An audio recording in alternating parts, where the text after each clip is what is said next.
மரணத்துக்கு பிறகு அந்த முதல் நிமிஷத்துல என்ன நடக்கும்னு உங்களுக்கு தெரியுமா? இந்த வீடியோவை பாக்குறதுக்கு முன்னாடி கபரோட பயமே இல்லாத உங்க ஃப்ரெண்ட்ஸுக்கு கண்டிப்பா ஷேர் பண்ணிடுங்க. பல பேருடைய கதற சவுண்ட் கேட்டுட்டே இருக்கும். அப்போதான் உங்களுடைய ரூஹ் மேல உயர்த்தப்பட்டுட்டு இருக்கும். நீங்க படுத்திருப்பீங்க, உங்களுக்கு உயிர் இருக்கிற மாதிரியே நீங்க உணர்வீங்க. கொஞ்சம் இமேஜின் பண்ணி பாருங்களேன். அப்போதான் 2 மலக்குமார்கள் உங்ககிட்ட வருவாங்க. அவங்களுடைய முகங்கள் கருப்பாகவும் அவங்களுடைய கண்கள் ப்ளூ கலர்லயும் இருக்கும். அவங்க தான் முன்கர் நக்கீர். அண்ட் ஃபைனலி உங்களுடைய கேள்விகள் ஆரம்பிக்க போது, who is your Lord, what is your religion, who is your prophet. ஒருவேளை இந்த கேள்விகளுக்கு நீங்க சரியா பதில் சொல்லலைன்னா உங்களுடைய 2 விலா எலும்புகள் ஒண்ணுக்கு ஒண்ணு டச் பண்ற அளவுக்கு கபர் ரொம்ப நெருக்கமாயிடும். அந்த கபர் ரொம்ப இருட்டாவும் மாறி போயிடும். நீங்க தனிமையா இருப்பீங்க உள்ள.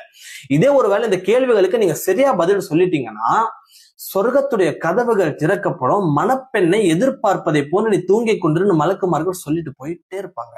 இந்த வீடியோ பார்த்த உங்களுக்கு ஈமான் கூடி இருக்கும்னு நம்புறேன். ஒருவேளை இந்த கபரை நீங்க இமேஜின் பண்ணிருந்தா லா இலாஹா இல்லலான்னு கமெண்ட்ல டைப் பண்ணிடுங்க. அந்த கபரை இமேஜின் பண்ண வச்ச எனக்கு ஒரு ஃபாலோ மட்டும் கொடுத்துருங்க. ஜஸாக்கல்லாஹ்.